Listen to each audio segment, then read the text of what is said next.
You're listening to the All In Podcast with your hosts, Shane and Blake, giving you a new perspective on the dental industry. Are you ready to go all in? Let's do this. And welcome to the All In Podcast, the podcast that brings you a new and a different and an awesome perspective on so many things, and every once in a while, dentistry. I'm your host, Shane McElroy, and thanks for joining today. I don't know where you are, but where I am, it is hot as hell.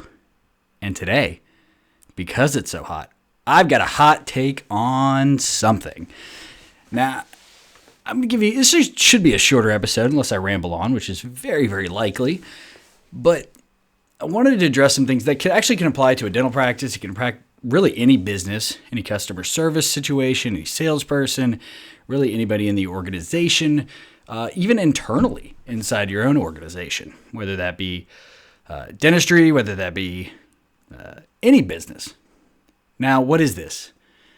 Well, it's conflict or resolution of problems with customers, right? Now, you ever been in a scenario where like you had a product that you bought or a service that you were paying for or whatever, and for that company, they probably get complaints on a regular basis from all sorts of different people, and to them, they may not consider it a big deal, but to you, it is a big deal, right? So maybe I bought this product from this computer and it's not working properly and I need it for something. To me, that's really important. I call the company or the software company that sold it to me and I can't get a hold of anybody, or I finally do, and they just don't seem to care at all, right? How annoying is that? You ever call with an issue or a problem and the person on the other end is like, sorry, can't help, or won't help, or whatever. Or they say, treat you like it's a minor issue. Well, issues or problems are all relative, right? A small issue for you could be a big issue for me and vice versa. Let's flip that scenario. I'm having a problem with the same service or product. I call in, and somebody picks up immediately. Nice, warm, inviting, but I'm pissed. Hey, your product sucks and it's not working and I'm having a bad day and right? Now that customer service person could be like the first person and be like, yeah, sorry, can't help, won't help, whatever. But instead, this customer service person, what do? Mr. McElroy, I understand how frustrating that must be. That is a big deal to me, and I want to help you in any way that I possibly can. I am so sorry for this inconvenience for you. I care, and I want to try to help if I can. And in that scenario, maybe it is a minor fix, right? Maybe it takes them 5 minutes of extra time, but that person changed my day and helped me hit a deadline because now my computer's working or whatever that service was. And to me, that minor situation they could have lost a customer forever, but instead, that person made me a lifelong customer. It was Sally on the other end of that phone. Sally, what's your manager's name? Can I talk to your manager? Mr. Manager, Sally was an incredible employee.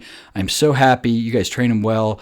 You know, I found out the thing I thought sucked about your computer or software was actually a me thing. I didn't know how to do the settings right. And she walked me through it, took extra time with me, and really cared. And that means so much to me. And I will buy your product for life because Sally is a freaking rock star, right?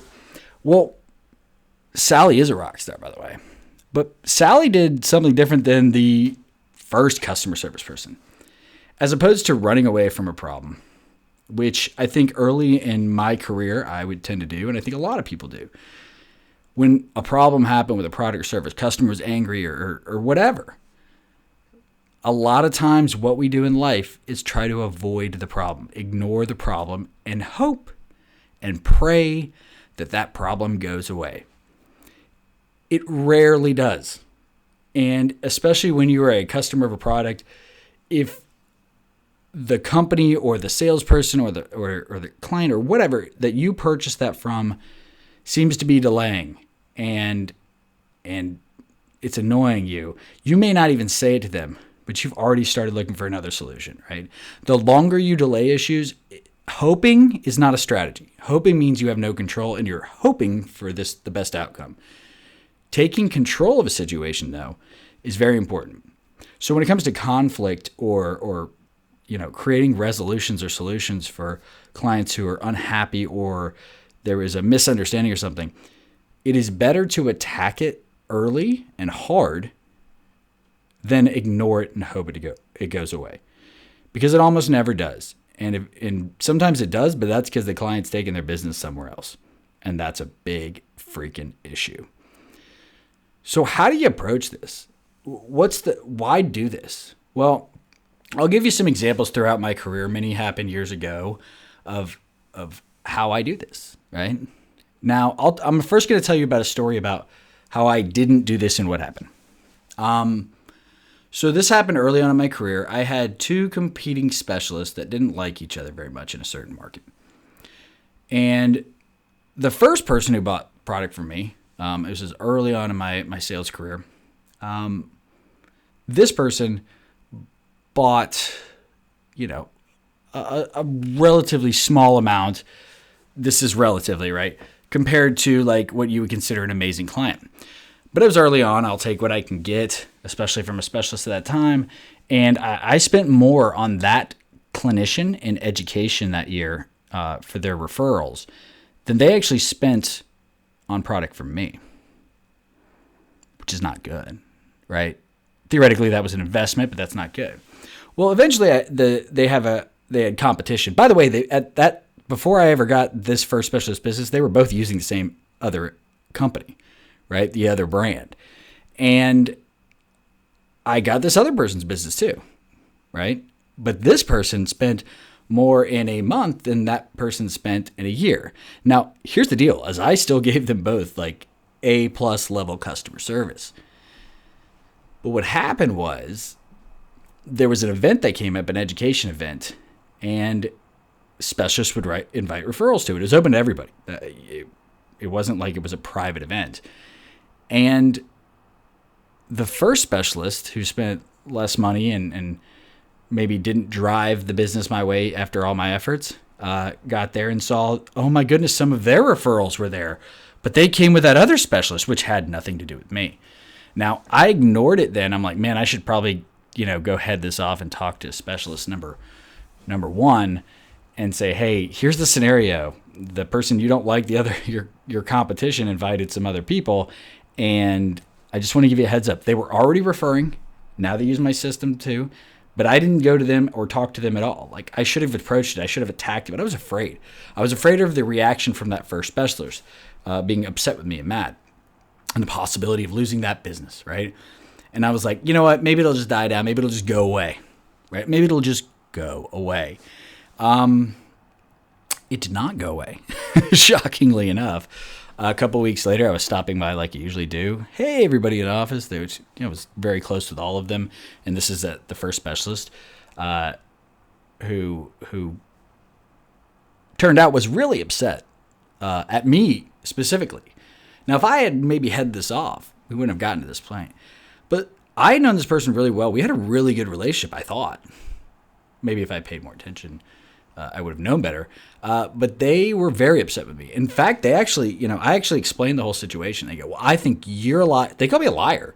And I think you went to them, and I think you stole my referrals. And I go, well, that's just not what happened. And then I was told to get out of the office. I was actually really nice and professional, even though I was very young at the time. I thought I handled it okay. I should have handled it ahead of time before the issue ever happened. That person then, this is when I was my wife was pregnant with our second child, and they had met my wife, and they had met my first child, had called the CEO of that company and said, I don't like Shane anymore. I think he should be fired. I want a new rep. And thank goodness I was one of the top in the company at the time, because the CEO said to call Shane's boss, and that Shane's boss would handle it. And then when she called my boss goes, that's not going to happen.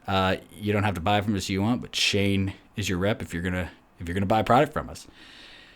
So thank God I was in a good position, because if I wasn't, I could have got fired maybe. And it was all because I tried to ignore a freaking problem, right?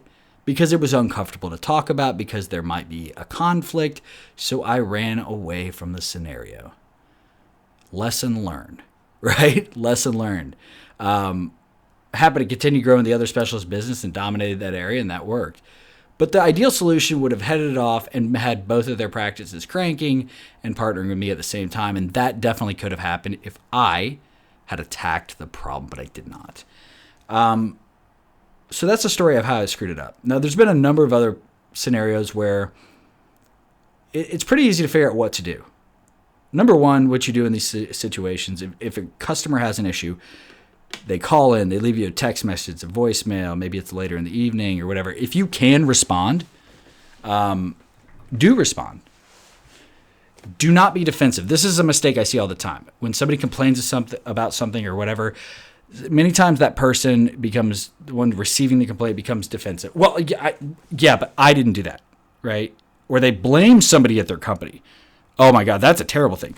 Yeah, I know. They're awful back there. And this part of the business just don't know what they're doing. That's a stupid way to do things because that makes your company look incompetent. That doesn't solve an issue. That doesn't make the client feel better, right? By shifting blame from you or your product to somebody else in your organization. It only amplifies it. So never do that. Never do that. What you want to do is listen. The first step is actually responding as quickly as you can, usually not via email, not via text, because when somebody's upset, it's very easy to interpret text or email or anything written to match their emotion, right? So if I'm pissed off and I see, got it, call you back in a minute. Well, to the person who could have been like, man, this is urgent, I better call back in a minute. But the person got that text was like, what? Like, they don't even think this is it's a huge issue for me. How dare they text me, right? They kind of personify that text or whatever, how they're feeling, right? And so I would say you want to talk in person or on the phone if possible. And listen, you're going to worry about all the negative things that can happen. Every single one, right? It's scary. That's why most people avoid it. But you don't even know what's going to happen. You're fearing fear itself. The fear of the unknown negative consequence of me calling this customer back to handle a problem. Well, for me, I look at those things as opportunities, right? I will turn lemons into lemonade. It is, to me, conflict or a problem is the best opportunity to build a really good relationship and to really shine against your competition, whoever that may be, right? When you call that client back, you are calling not to defend yourself. You're not calling to defend anything. You're calling to listen. Many times problems can't be solved, but people want to be heard. Again, have you ever called into a complaint or had a conflict and by the time you got it all out and that person listened, even if they couldn't solve the issue, but they listened and genuinely cared and you could feel that, usually you're cool by then, right? That could be the end of it. Mr. Customer, I'm so sorry that you feel that way. I'm so sorry that you had an issue. It matters a lot to me. Now, I don't think I can solve this particular issue for you, but maybe I can do this other thing, right? Maybe I can do this other thing that'll help you feel better. Would that be okay with you, right? Maybe that's all it takes. Listening, not defending yourself, just listening, right? Sometimes you got to just take one on the chin, and that's what it is.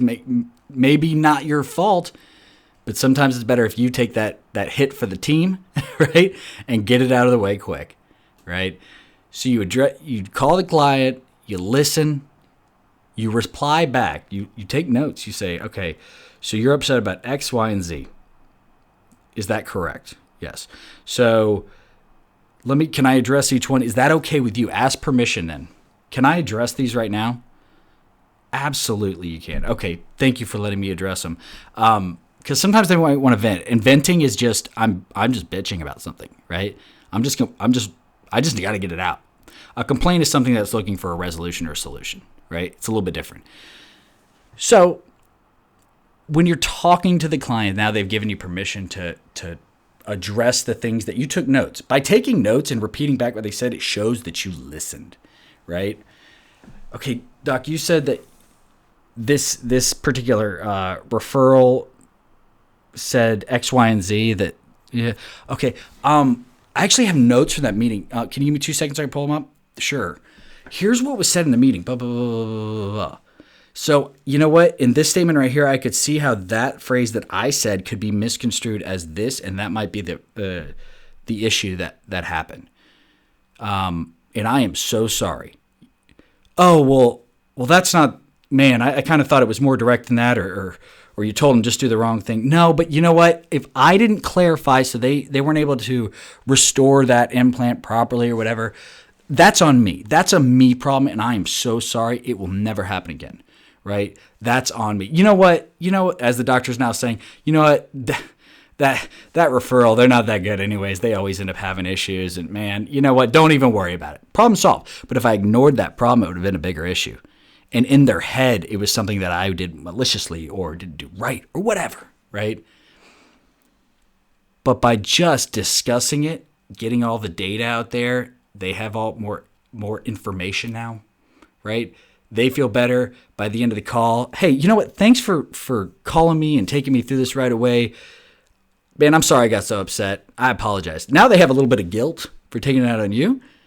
And we talked about this in other episodes, the rule of reciprocity. They kind of feel like they owe you now. They feel kind of bad. Don't make them feel bad, right? This happens. But that can work to your advantage later. I mean, it really can, right? So I think it's very important to address problems immediately if you can, right? At least a phone call, if not in person if you can. Email and text right away are not always the best move there because those texts and emails can be misconstrued, right? And then step one, once you get that client on the phone, is listen. Pay attention. Repeat it back to them, the issues they had in a simplified form to make sure that is the issue, and then address each one. It's going to work a lot, right? Now, also, problems happen when we screw up. And I screw up all the time. Everybody screws up. Anytime a person's involved, problems happen, right?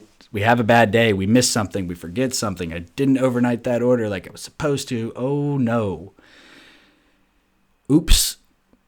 Now, there came a point in my career where my clients were actually hoping I messed something up. Why? Because there's a little phrase like, when Shane messes up, the client wins, right? Because I would go over and above. If I messed up, I would blame no one. If customer service messed up, placing the order, I would blame me. It is me.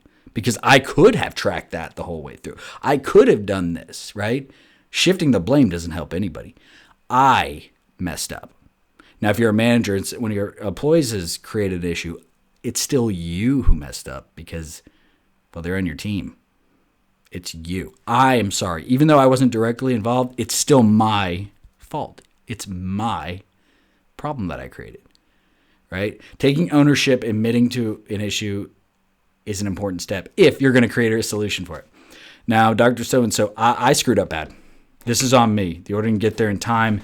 There's no apology. I can't apologize anymore. Now, you need this, but let me see. You need this product in 1 hour, and I'm across the state, right? Can I call you back in 10 minutes? So this would happen all the time, like something UPS or FedEx would screw up, but it's still my fault somehow, right? But I would take that on. I would find somebody else with other products. I would actually have stuff with different doctors, and because I approached them at the beginning saying, hey, there may become a time where there's an emergency, and I ask to you give this product to them, and then they'll pay you back for it or whatever, right? Are you cool with that? They would always be cool with it, and then they would always get an extra abutment or whatever, right? Dustin on top of that as a thank you. And so because of that, I had so many save me points across my territory at that point that within 10 minutes, I'd call that doctor back and be like, hey, this person's driving over with that particular product right now for you. I'm so sorry that there was any stress created, but you, sir, will have this in your office for that patient in about 7 minutes. Again, I am so sorry. It's my fault. And then they would always stop me like, dude, I can't believe you did that. Like, you went above and beyond. I was so upset. And honestly, it wasn't that big of a deal now that I think about it. But you know what? You did that for me? Are you kidding me? Thank you. So you take a scenario where you or your company or whatever, or FedEx or UPS screwed up, And now you've elevated yourself in their mind. And this is the point. You can take a bad situation, and because you handled it appropriately, you show your true value to them, right? When things are going good, it's easy, right?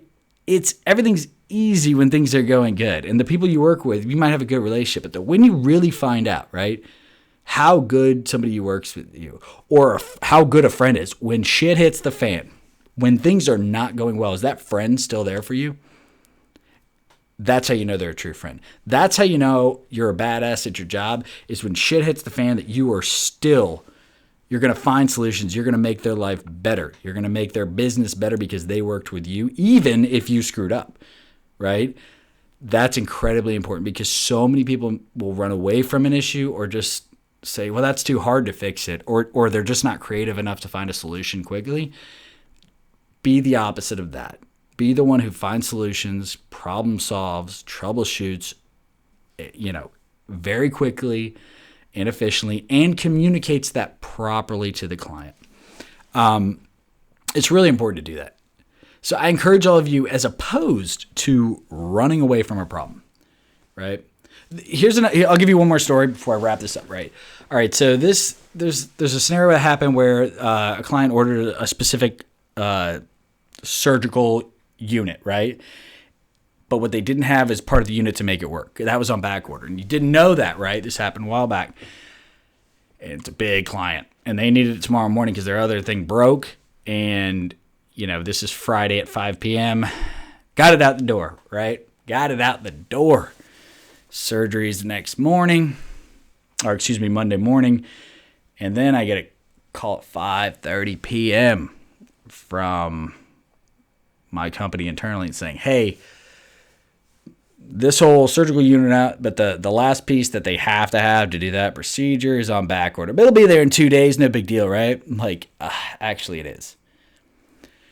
Now, I could have just called that client and said, I'm so sorry, it's going to take a couple extra days. That's not my fault. And really, the client probably won't even blame me. They'll be upset, right? But they know it's not your fault.